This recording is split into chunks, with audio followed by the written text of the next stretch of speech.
बचपन में मैं अपने नाना जी से सुना करता था कि कैसे पार्टीशन के टाइम पे वो और उनके परिवार के कई लोग कितने दिनों तक पैदल चले। और सिर्फ वही नहीं, लाखों लोग उस टाइम पे इंडिया से पाकिस्तान, पाकिस्तान से इंडिया पैदल गए और इस बीच कई लोगों की जान गई। आज पार्टीशन के इतने सालों बाद इस तरह की खबरें फिर से सुनने को मिली। कोरोना वायरस के डर की वजह से जो रोज का कमाने वाले हैं, जो दिहाड़ी की मजदूरी करते हैं, वो लोग बड़े बड़े शहरों से पैदल निकल पड़े अपने गांव की तरफ, क्योंकि उनको लगा कि भूख से मरने से बेहतर है कोशिश करें शायद गांव में पहुंच जाए। अगर आप भी मेरी तरह घर बैठे इन लोगों के बारे में सोच रहे हो तो ये वीडियो आपके लिए। अगर आप ये सोच रहे हो कि कोरोना वायरस के बाद देश का क्या होगा, इकोनॉमी का क्या होगा, हमारे बिजनेस, हमारी जॉब्स, हमारे करियर का क्या होगा, तो ये वीडियो आपके लिए। क्या हम कर सकते हैं जिससे बहुत बड़ा नुकसान बचा सकते हैं, तो ये वीडियो आपके लिए। मैं आपको एग्जांपल दूंगा, रियल एग्जांपल दूंगा जापान की। बात करूंगा 1946 की, जब यूएस ने हिरोशिमा और नागासाकी के ऊपर बॉम्ब्स गिराए थे, एटम बॉम्ब्स का अटैक किया था। ये दुनिया के इतिहास का एक लौता न्यूक्लियर अटैक है जो आज तक हुआ है और उसका बहुत बड़ा नुकसान जापान को हुआ, इंसानी तौर पे भी और इकोनॉमी के तौर पे भी। अगर आप ये ग्राफ देखोगे तो आपको नजर आएगा यूएस ग्रो कर रहा था, यूके ग्रो कर रहा था, जापान पीछे था लेकिन अपनी स्पीड पे ग्रो कर रहा था।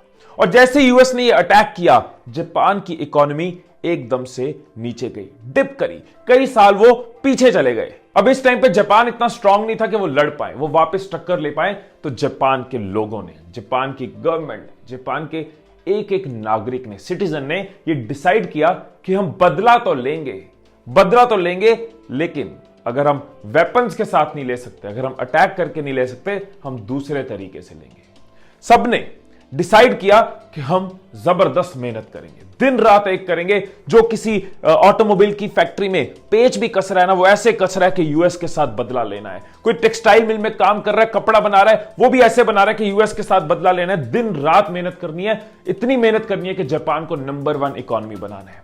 और देखो कैसे वर्ल्ड वॉर के बाद जापान की इकोनॉमी इस स्पीड में ग्रो करी कि यूएस और यूके के बराबर पहुंची। जिन देशों से हमेशा पीछे थे उनके बराबर खड़े हुए। छोटा सा देश वर्ल्ड की टॉप इकोनॉमी बना, आज भी टॉप 3 इकोनॉमीज के अंदर है। आज भी जापानीज दुनिया के सबसे हार्डवर्किंग लोग माने जाते हैं। वो लोग दिन रात मेहनत करके एक होके एक मकसद के साथ देश की इकोनॉमी को कहां लेके गए। मैं आपके साथ ये बात क्यों कर रहा हूं? आज हमारा दुश्मन कोई कंट्री नहीं है, ये वर्ल्ड वॉर नहीं चल रही।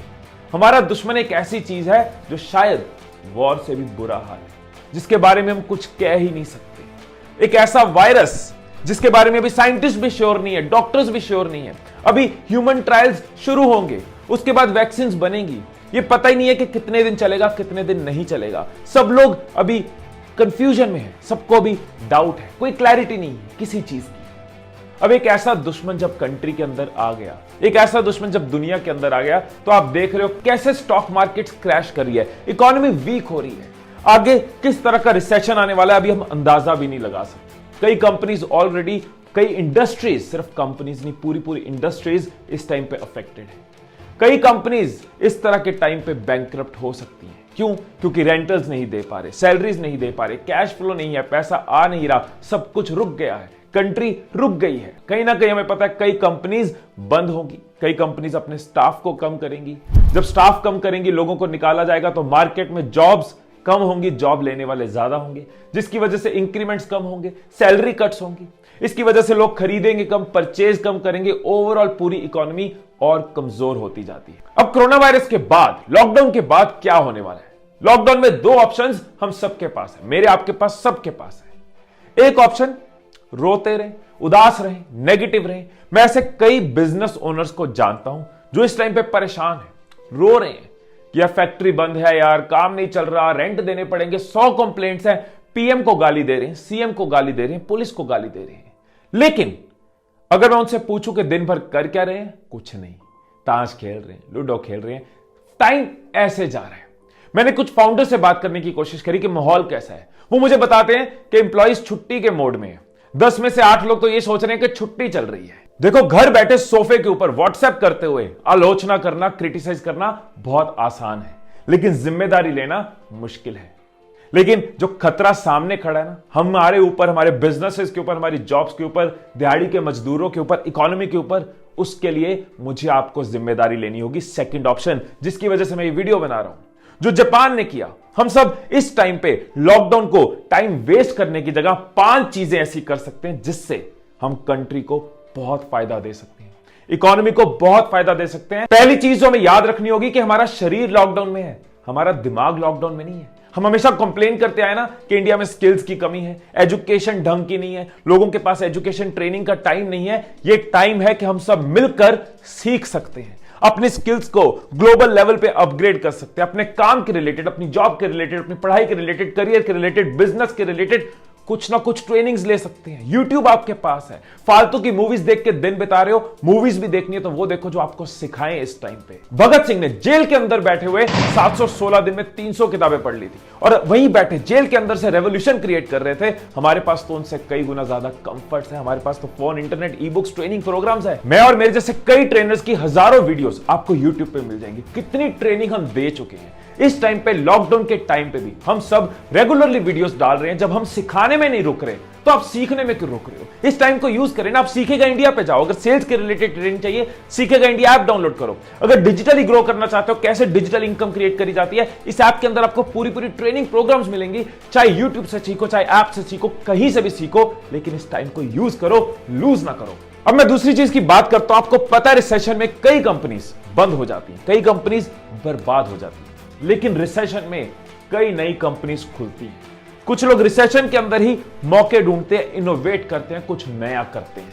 ऐसी कई बड़ी बड़ी कंपनीज है जो रिसेशन में शुरू हुई। नेटफ्लिक्स ने उस टाइम पे देखा कि लोगों को केबल की कॉस्ट ज्यादा लग रही है, टीवी की कॉस्ट ज्यादा लग रही है, तो सस्ता ऑल्टरनेटिव चाहिए क्योंकि कंट्री में रिसेशन है। वहां से नेटफ्लिक्स बना। ग्रुपॉन, लोगों को डील्स की जरूरत है, लोगों की पॉकेट थोड़ी टाइट चल रही है, ग्रुपॉन वहां से निकला। कई कंपनीज ने देखा कि रिसेशन एक ऐसा टाइम है कि आपको रिसोर्सेज सस्ते में मिल जाते हैं, तो एक अच्छा टाइम है कंपनी बिल्ड करने का। तो ये एक अपॉर्चुनिटी हो सकती है। इसलिए मैं दूसरी चीज कहूंगा, प्लान करो, प्लान करो, आगे आने वाले टाइम के लिए प्लान करो। कैसे हम पूरी कंट्री इसमें अपॉर्चुनिटीज क्रिएट कर सकती है। पूरी दुनिया की मार्केट्स क्रैश्ड है, लेकिन अगर हम लोग मिलकर सोच लें कि हमें आगे बढ़ना है तो हो सकता है हम बहुत बड़े सप्लायर इस दौरान बन जाए। आप अगर जॉब करते हो तब भी प्लान करो कि कैसे लॉकडाउन के बाद आप अपनी कंपनी को बेनिफिट देने वाले हो, कैसे उसकी ग्रोथ का पार्ट बनने वाले हो। जब कंपनीज की जॉब्स कट होती है ना, तो सबसे पहले उन लोगों को निकाला जाता है जो लो परफॉर्मिंग होते हैं, और सबसे लास्ट में उनको निकाला जाता है जो हाई परफॉर्मिंग लोग होते हैं, जो इस टाइम पे छुट्टी समझ के बैठे ना कि चलो वर्क फ्रॉम होम है, काम करें ना करें, सबसे पहले तलवार उन पे गिरती है। और जो लोग कंपनी को चलाने की पूरी कोशिश कर रहे होते हैं, इस टाइम पे इनोवेट कर रहे होते हैं, कंपनी को हेल्प कर रहे होते हैं कि कैसे इस दौरान भी, लॉकडाउन के दौरान भी वो कुछ ना कुछ कंपनी के लिए सोच रहे हैं, कर रहे हैं, वो सबसे ज्यादा ग्रो करते हैं और देश को, कंपनी को, कंट्री को आगे लेके जाते हैं। तीसरी चीज हर किसी के लिए, चाहे आप पिन बनाते हो या प्लेन बनाते हो, आप स्टूडेंट हो या हाउसवाइफ हो, आप सब ये वीडियो इसलिए देख पा रहे हो क्योंकि आपके हाथ में फोन है, उसके अंदर इंटरनेट है। तो आप इस टाइम पे सोशल मीडिया का यूज कर सकते हो। अपने अपने एंगल से देखो, अपने बिजनेस के एंगल से देखो, कैसे यहां बैठे आप ग्लोबली पहुंच सकते हो, इंटरनेशनल लोगों को अप्रोच कर सकते हो। इस टाइम पे स्टूडेंट हो तो देखो कैसे घर बैठे कोई इंटर्नशिप कर सकते हो, कोई नई स्किल सीख सकते हो। हाउसवाइफ हो आप, देखो घर बैठे सोशल मीडिया पे कई तरह की जॉब अपॉर्चुनिटीज है, कई तरह की लर्निंग अपॉर्चुनिटीज है। आप अपने बिजनेस को कैसे सोशल मीडिया पे इस टाइम पे ग्रो कर सकते हो, अपने ब्रांड को कैसे लोगों तक पहुंचा सकते हो, पर्सनल ब्रांडिंग कर सकते हो, लोगों से कनेक्ट कर सकते हो, लिंक्डइन, फेसबुक, इंस्टाग्राम यूज कर सकते हो। चौथी चीज, सपोर्ट करना, एक दूसरे के साथ जुड़ना, एक दूसरे के साथ मिलकर पबजी खेलना नहीं, एक दूसरे को जोक्स फॉरवर्ड करना नहीं, फेक न्यूज एक दूसरे को स्प्रेड करना नहीं। सपोर्ट मतलब एक दूसरे को सीखने में, आगे बढ़ने में। इस टाइम हम घर बैठे सपोर्ट कर सकते हैं, नॉलेज ग्रुप्स बना सकते हैं। आपने जिंदगी में बहुत कुछ किया होगा, बहुत सारे एक्सपीरियंस होंगे, दूसरे के पास भी होंगे। व्हाट्सएप पे टाइम बिताना ही है तो नॉलेज ग्रुप्स बनाओ, सोशल मीडिया पे नॉलेज रिलेटेड पेजेस को, लोगों को फॉलो करके देखो। अपने इंप्लॉइज को, अगर आपका बिजनेस है, अपने इंप्लॉइज को ई बुक्स, उनके लिए ई बुक्स 100, 200, 300 रुपए की ई बुक आती है। अपने 10-20 जो आपके, अगर स्मॉल बिजनेस है, आपके कोई की इंप्लॉइज हैं, उनके लिए एक एक ई बुक ले लो। इस टाइम पे आपका 2000 लगेगा। उनको टारगेट दे सकते हो कि लॉकडाउन के अंदर आपने 4 किताबें पढ़नी है, ये 2 ट्रेनिंग प्रोग्राम्स आपको कंप्लीट करने हैं, ये कुछ वीडियोस उनको डेली भेज दी कि आज आप ये वीडियो देख लो। अगर वो इस टाइम काम नहीं भी कर सकते, आपके काम की नेचर ऐसी है जो घर बैठ के नहीं किया जा सकता, तो घर बैठ के सीखा जा सकता है, घर बैठ के ट्रेनिंग प्रोवाइड की जा सकती है, घर बैठे बुक्स प्रोवाइड की जा सकती है। अपनी रिस्पॉन्सिबिलिटी लेनी होगी। एक दूसरे को हेल्प करना होगा, सपोर्ट करना होगा। एक और चीज जो आप अगर कर सकते हो तो जरूर करो, वो है डोनेट करो। मैं और मेरी फैमिली जितना हो पा रहा है हम डोनेशंस कर रहे हैं, सो दैट हम कंट्री को, लोगों को जितना सपोर्ट कर पाए जरूर करें। कितना भी अमाउंट आपके लिए पॉसिबल है, हर अमाउंट सही अमाउंट होता है, कोई अमाउंट बुरा अमाउंट नहीं होता। आप डोनेट जरूर करो। ये टाइम में मैं जितना डर रहा हूं ना, डर इसलिए क्योंकि मुझे पता है कि जब इकोनॉमी कमजोर होगी, मुझे पता है जब घर में पैसा नहीं होता तो क्या हालत होती है। हमने वो दिन देखे हैं तो हम समझते हैं कितना जरूरी है इस टाइम इकोनॉमी को संभालना। जितना डर मेरे अंदर है ना कि आगे क्या होने वाला है, उतना मैं एक्साइटेड भी हूं कि अगर हमने इस टाइम को, एडवर्सिटी को अपॉर्चुनिटी में बदल लिया, अगर पूरा देश इस वक्त सीखने में लग जाए तो हम अपनी कितनी स्पीड बढ़ा सकते हैं, एक दूसरे को सपोर्ट करने में लग जाए कितनी स्पीड बढ़ा सकते हैं। हैशटैग सीखेगा इंडिया के साथ अगर आप कोई भी पोस्ट डालते हैं, आप बुक पढ़ रहे हो, हैशटैग सीखेगा इंडिया, कोई कोर्स कर रहे हो, हैशटैग सीखेगा इंडिया, यूट्यूब पे ट्रेनिंग ले रहे हो, हैशटैग सीखेगा इंडिया, मैं और मेरी टीम उसको प्रमोट करेंगे।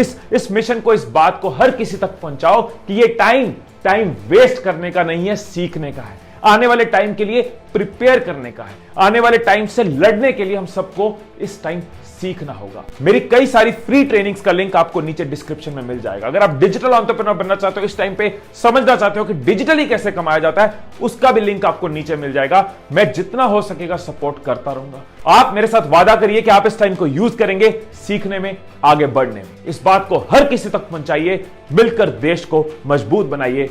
खुश रहिए, खुशियां बांटते रहिए। I love you all. जय हिंद।